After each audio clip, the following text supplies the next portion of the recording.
Bienvenidos.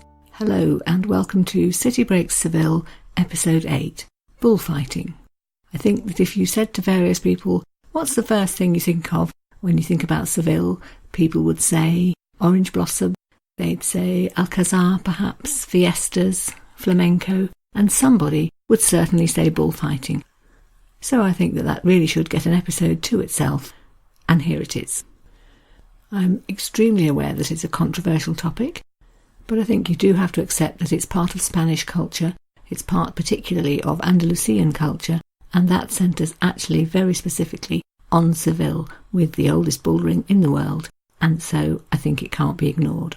So the plan for the episode then, I'm going to deal with the controversy first, and then delve into history a little bit. How did it start? How long's it been going? That sort of thing. Tell you a bit about what actually happens in a bullfight. Try using some travel writers' extracts mainly to explain what it is about bullfighting that some people at least like. I want to mention the business side. I didn't realise until I started researching it how much more than just, in inverted commas, a cultural phenomenon it is, but that it's also something which keeps many thousands of people employed. I'm going to go on a little visit to the Real Maestranza, Seville's bullring, see what's there, and end in literary fashion with a little extract about bullfighting from a poem by one Federico Garcia Lorca. I came across bullfighting in Seville much earlier than I thought I was perhaps going to. On the very day we arrived, in fact, just dragging a suitcase across some cobbled road in the Arenal district of the city, and became aware that there was something going on, a lot of noise, quite a gathering of people. As we got nearer, we could hear drum beats and horn hooters and see certainly hundreds of people wending their way through the street down towards the bullring, I found out later, and actually a little bit of trying to unravel the Spanish on their placards and T-shirts told me that what I was looking at was a demonstration against bullfighting. We'd arrived in April, which is actually just before the beginning of the bullfighting season, and this was timed to be right at the start. Hundreds and hundreds of people gather in the roads to say, no, stop, we don't want any more of that. Did a little bit of research, and I discovered quite quickly that this is by no means a new phenomenon. I managed to dig up somebody from the 18th century and someone from the 19th century also saying that they didn't think much of bullfighting. So let's start by looking at those two quotes. The first one dates from 1760, was written by one Reverend Edward Clark, visiting, I don't think Seville, I think he was in Madrid, and he explained that he really didn't think you should think too much about the brutality of what was going on by using the words, I do not deny that the corrida means bullfight, will not bear the speculations of the closest or the compassionate feelings of a tender heart. But then he went on to say, well, actually, perhaps we don't think about that too much. Maybe we shouldn't get too soft. And he wrote, but after all, one must not speculate too nicely, lest we should lose the hardness of manhood in the softer sentiments of philosophy. So yes, it was cruel, but actually it was good for men to do these tough things. The second visitor was in Seville, and he was there in October 1833, went to one bullfight, said in fact afterwards that one was quite enough, thank you very much. But his objections were also not perhaps so much in tune with the objections which you hear today. It was more really a complaint that something which had been a very dignified activity, conducted by the bravest men in the country, had descended into something that was really just a spectacle that people paid money to see. So he put it like this.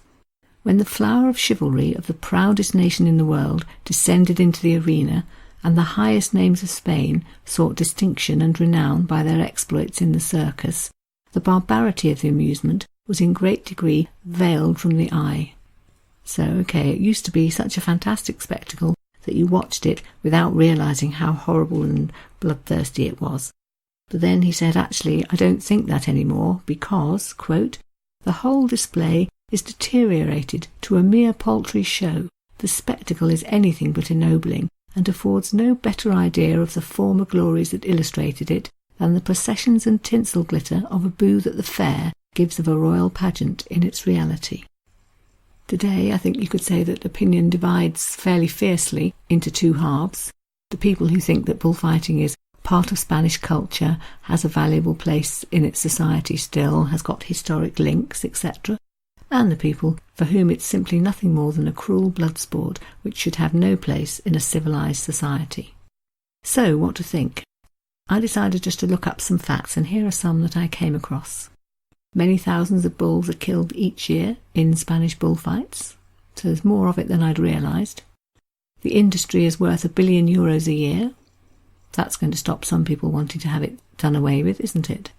There are 40 bullfighting schools in Spain, so a new generation of bullfighters being trained up. There are 70 bull rings in Andalusia, the most famous one, of course, being the one in Seville. And there's been a real surge of campaigns, particularly in the last few decades, by people like the animal rights societies to have it stopped. It was banned on television in 2007, although in fact a few years later it was reinstated. So it sounds like that tussle a bit similar perhaps to the hunting debate in Britain, where there are just very entrenched views on both sides, and it's going to be difficult to do away with it. Okay, so it's controversial. And I wanted to leave the last word on that topic to a writer called Edward Llewellyn, who wrote a book unlike any other I could imagine, really, where he followed a matador around Spain for a year and really made an attempt to see bullfighting from the inside, and then wrote a book about it. The book, which I'm going to refer to a bit more actually in the travel writing episode, is called Death and the Sun. It was published in 2005, and he was obviously very aware as he wrote it that this was going to bring out lots of strong feelings, and so he prefaced the whole thing with something which he called a short note on morality. I'm going to read a couple of extracts from that. So it opens like this. The subject of this book is a controversial one. In a formal Spanish bullfight, 6 large mammals are put to death for the afternoon's entertainment of a paying crowd. The central moral question raised by such a spectacle is whether it is right for people to kill animals for pleasure. Various human activities raise this question. No one in the modern world has a life or death need to eat red meat, wear leather, hunt and fish, or attend bullfights. People continue to do these things because they like to. Are carnivores, leather wearers, sportsmen and bullfighting aficionados behaving in a moral way? That is an excellent and complicated question, but it is not the topic of this book. Then, towards the end, he writes the following. The goal here is to try to explain bullfighting as it is by taking a hard look at things that are hard to look at, like death and the sun. After finishing this book, some readers may find themselves more sympathetic towards bullfighting, and others more resolved in their dislike of it. Either way, that is for the readers to decide. Okay then, so let's go back in time to the Romans, who are believed to have brought bullfighting to Spain. It's thought that the Moors too pursued bullfighting. After the Reconquista, bullfighting continued, and up until the 17th century it was really something done by noblemen, partly because they had the money to afford to do it, and also because it was seen as a way of toughening them up and getting them ready for war. Things took a different turn in the early 1700s in Andalusia, because along came someone called Francisco Romero, who was the first man to fight a bull on foot rather than on horseback, and also the first one to kill a bull with a sword. So at that point, bullfighting's getting to look a little bit more like what we would recognise today. He was very popular. People paid to go and watch him in action. He was actually probably the first professional bullfighter. And things took off from there. So his son Juan carried on, although introduced some changes. So, for example, he was the first one to introduce the idea that a bullfighter would work as part of a team. The team would be called the quadrilla, and that again exists in bullfighting today. And then Francisco's grandson, Pedro, continued as well. He's said to have had a 60-year career as a matador and to have killed 5,000 bulls. And these 3 men are the first example, really, of something that you do seem to get in bullfighting, namely the idea of a family dynasty, father then son, sometimes also grandson. In fact, exactly that in the case of the matador followed by Edward Llewellyn in his book, because he attached himself to a current matador called Francisco Rivera y Perez, whose father had been a famous matador and whose grandfather was Antonio Ordonez, who was very well known in his day and was the matador about whom Ernest Hemingway wrote. The early 20th century is seen as the golden age of bullfighting, particularly because there were two very well-known matadors fighting then. One was called Joselito. He's the one I already mentioned, who bought the diamond and emerald brooches, such was his wealth, and gave them to the Macarena in Seville. He was killed in the ring in 1920. And then the other one was Juan Belmonte, very similar age. I think they were only 2 or 3 years apart, the two of them. He was equally well known, equally revered, and a bit luckier because he survived all his bullfights and died a more natural death, despite the fact that he'd been gored by a bull in at least 20 different fights. Just going back to the Macarena and the diamond brooches, there is a curious link between bullfighting and the Virgin Mary, which is one of the things about it that I just find rather baffling. So Mary is the patron saint of matadors, and in the Seville bullring, possibly in others as well, I don't know, there is a chapel in which matadors pray to her before they enter the ring. Also, if you go to the Macarena, the church in Seville, and go to the museum next door where you can see lots of religious clothing used in the Semana Santa, bizarrely again, also on display there is a collection of bullfighters' suits, things that the matadors over the years have donated to the church. So, today then, what actually happens? Well, usually there will be 3 matadors, and they will fight 2 fights each, so 6 bulls are killed. And in each bullfight, which is known as a corrida, there are 3 different stages. The first one is when the bull enters the arena, and he's up against several junior fighters, and then after a while they're joined by the matador, who starts enticing the bull with his cape and goes through a few of his flourishes. Then the matador leaves, and that leads on to the second stage, which is the one where the banderillos come along. They're armed with darts, which they try to stick into the bull's neck, which wounds it and weakens it. That's one of the things I find difficult. You know, they seem to be making it a less than fair fight, really, don't they? Anyway, that's stage 2. And stage 3 is when the matador comes back, and this is the dramatic point, where it's up to the matador to make a show of playing against the bull, doing his moves and flourishing his cape, and finally choosing a moment to kill him by plunging his sword deep into the bull's neck, aiming to kill the bull instantly. That's the part that's called the estocado. This last stage, the third stage, has got some quite strict rules about it. So there's a trumpet blown after 10 minutes, if indeed it's still going on that long, to warn the matador that he hasn't got long left. There's a second blast at 13 minutes, and if the bull is still alive at 15 minutes, there'll be a final blast of the trumpet, and someone will come into the ring and lead the bull away. And that's deemed to be very shameful for the matador. He's failed in his task.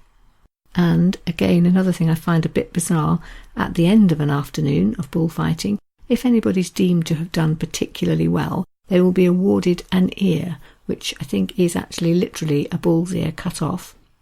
And in exceptional cases, a matador may be awarded 2 ears.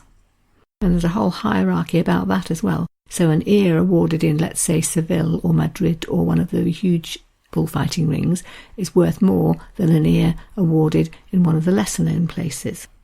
Without implying at all that everybody loves a bullfight, you do have to say that they do draw large crowds who can be very enthusiastic if they think they're watching a particularly worthy spectacle.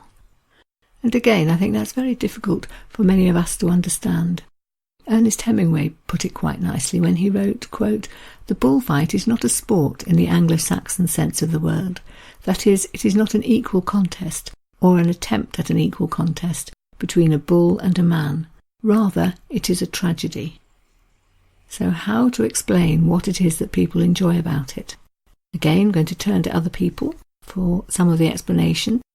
The first person being Laurie Lee, who wrote various times about having been to bullfights, and on one occasion he arrived after the killing of the second bull of the afternoon and wrote very movingly about what that moment showed about what it was that people liked about bullfights. So this is how he explained what happened. A quartet of plumed horses dragged away the body.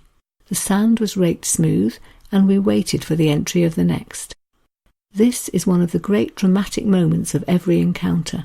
The fighters take up their positions, the hushed crowd awaits, then the huge doors are thrown open, and the unknown beast charges forth, fresh in anger, into the ring. So this idea of unpredictability, what's going to happen, who's going to prevail. In his description of this particular afternoon, he listed a few things that he thought were part of what the spectators would regard to be a bad kill. So that might perhaps be down to the bull. Perhaps it doesn't really engage in the fight. Maybe it's reluctant to enter the ring at all. Perhaps when it gets injured, it leans against the side of the ring and doesn't seem to want to fight back. All these things the crowd would not like. Equally, it can be the matador who lets them down.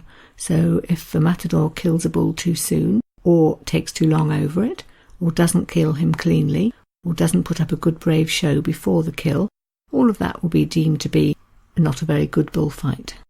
Here then are a few lines in which Laurie Lee describes a few moments which he thought were bullfighting at its absolute best. Quote, "The boy entirely dominated the bull.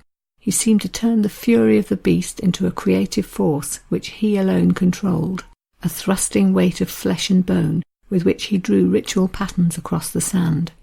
The bull charged and charged again, loud-nostrilled, sweating for death, and the boy turned and teased him at will, reducing him at last to a kind of enchanted helplessness, so that the bull stood hypnotized, unable to move, while the young man kissed his horns."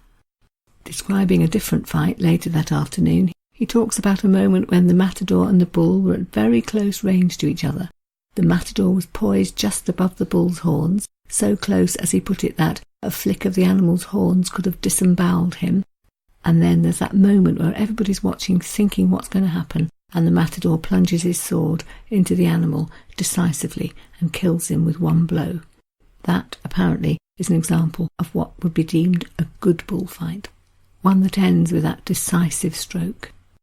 The travel writer Jan Morris also wrestled with this problem of what was good and what was bad, and in one short sentence summed it up as follows. "If you are unlucky, your corrida will be one long inept butchery, but if you have chosen well, you may see a kill by one of the masters, short, calm, elegant." Does that help? Does that make it any clearer what it is people go to see? Possibly not. And another thing that I read in the Edward Lewin book, which made me just feel all the sorrier really for the whole spectacle, was his explanation of why it was that a bull would always be killed at the end of a fight. So if the matador doesn't manage to kill him, then somebody else will. And the reason is, as he puts it, that a bull is a noble, intelligent animal, which to me just makes it sound like more of a loss when he's killed. And he says a bull in the ring is going through something for the very first time, but he learns very quickly. And if he's given a second chance with a second matador, he'll be much harder to defeat. So, as Edward Lewin puts it, he was told by somebody in the bullfighting circle that, quote, "You cannot perform with the same bull twice." So much for my attempt to explain what it is that's going on in terms of the artistry and the bravery and all of that side of things. But I did want to mention the business side as well, because there's no doubt that that is also the case. It's about all the breeders who make their living raising prize bulls. It's about the matadors and their teams, the top ones being paid really big money. It's about all the people who work in the bull rings and promotions and television and all of that. The business side of things is quite nicely explained in a book I read called As I Walked Through Spain in Search of Laurie Lee, which was written by P.D. Murphy. And he describes how one afternoon, I don't think it was in Seville, I think it was somewhere else, but he went into a bar near a bull ring and got chatting with the locals and found out all about the business side of things. So they explained to him that every matador has a big backup team behind him. They do things like research the bulls, so they'll actually go to the breeding farms and see the bulls that their matador's going to fight and find out what they're like, and then devise tactics and strategy based on what they've learnt. And some of them will be the drivers driving the matador around the country, looking after his clothes, etc. But they have more hands-on role as well. So, for example, some of them will be standing in the wings when their matador is fighting, in case he freezes, at which point they will shout or gesture to distract the bull. There's also the breeding side. The people in the bar were very clear that they thought it was the breeders who made the real money. So their role is things like identifying prize sires, finding some nice big aggressive bulls. But the female, the mother, has to be aggressive as well. And they need to produce bulls with the right balance of, yes, aggression, but also an element of cunning and patience so that they will have a go at trying to outwit the matador. And the spoils are very high for the breeders who get that right, who become known by the bullring owners as the people from whom they want to buy the sort of bull that will make a really good showing. I'll come back to Edward Llewellyn's book in a future episode, but that was very good on the nitty-gritty of all this side of things. It talked about driving from one bullring to another, sometimes hundreds of kilometres, often driving all night, how the whole team is putting up in a town somewhere, and all the things they have to deal with apart from those actual moments when the matador is in the bullring. It can be quite instructive to go and visit a bullring, even if you don't want to see a bullfight. The one in Seville, for example, you can go and visit, I think, at any time of day, more or less, and look round it. Go on a tour if you want and go to the museum and see what you can learn. This particular bullring, the oldest one in the world, dates from 1761 and is called, locally and in bullfighting circles generally, I think, the Catedral del Toreo, so the Cathedral of Bullfighting. It was built in the 18th century for the Real Maestranza de Cavaliera, which translates as the Royal Equine Society. And it's really still today quite an institution. So it seats 17,500 people. It's got its own school of what they call tauromachy, so bullfighting, training up the next generation. Tiered seating all around, I was going to say all around the circle. I believe it's not totally circular. Perhaps it's meant to be and isn't quite. There's also something called the Prince's Box, which as far as I can tell is pretty much like the Royal Box at Wimbledon. So if any royalty are coming, they'll sit in it, and the rest of the time they have invited guests who take up the places instead. There are pictures in the guide to the Seville bullring of famous people like Prince Rainier or Orson Welles or Ava Gardner coming to watch a bullfight here in Seville, and also lots of pictures of various generations of the Spanish royal family who have come over the years. So tiered seating all around, divided very much by price into sol and sombre, so the sunny seats, the ones where there's no respite from the beating sun, and the sombre seats in the shade, which cost a bit more and are infinitely more comfortable to sit in, I would imagine. They're not really seats actually, it's more layers of concrete steps that you perch on. A lot of people bring cushions. And the whole thing itself just seems so very, very Spanish. So down to details like the sand on the floor is a dark ochre colour, and the building round it is painted white and some of it in dark red, so you've got the colours of the Spanish flag right there in front of you. If you go around the bullring, perhaps in the company of a guide who can show you what you're looking at, you'll see that there are things like pens which the bulls are kept in until they're allowed out. There's a barrier all around the ring. It's about 4 feet high, I think, so high enough to keep the bulls in, but which the matadors can jump over if they need to escape quickly. There are sheds, rather horribly, for dead bulls to be dragged to. There's even an enclosure for a vet to work, if he's going to examine any of the animals. There's a stable for the horses who are going to come in and help drag the bodies away. There is, rather frighteningly, an infirmary for emergency treatments. In Edward Llewellyn's book, actually, there's an incident in one of those. Again, I'm not sure that was in Seville, but somebody was gored and treated there before being transferred to hospital. There's the Bullfighters' Chapel that I mentioned a little while ago. And in the Seville bullring, at least, there's also the museum. So there are different sections to that. There's one on the history of bullfighting. It's got things like the very earliest silk poster produced in 1740 for a bullfight. Lots of information on the sort of people who were fighting bulls early on. Army uniforms, for example, of people who were engaged in bullfighting. Then there's a section on the 19th century with lots of amazing paintings of bullfighting. It seems to be a subject that painters are very keen to engage with.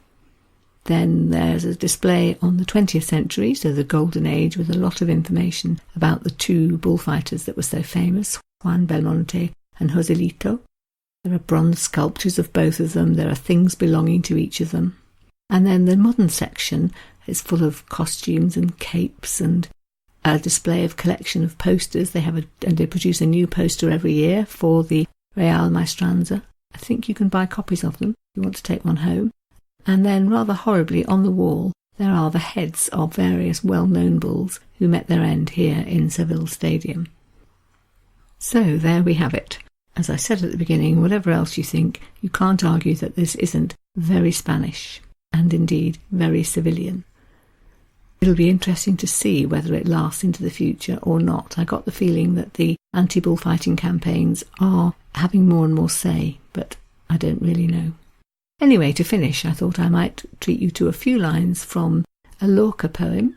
I think Federico Garcia Lorca is probably Spain's best-known 20th century writer. He was a playwright and a poet, and he wrote a poem specifically about bullfighting, which has a title which doesn't leave much to the imagination, it being called La Cogida y la Muerte, which means goring and death. And he wrote this poem, I don't know if he was actually there at the time, but in 1934, a particular bullfighter, Juan Sanchez Mejijas, was killed in the bullring in Seville, gored to death. We're told by a bull called Granadino.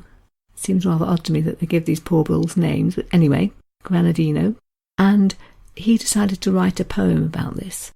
It's very graphic. You've got words like gangrene and groin wounds in it. It talks about how they burn up like suns at 5 o'clock.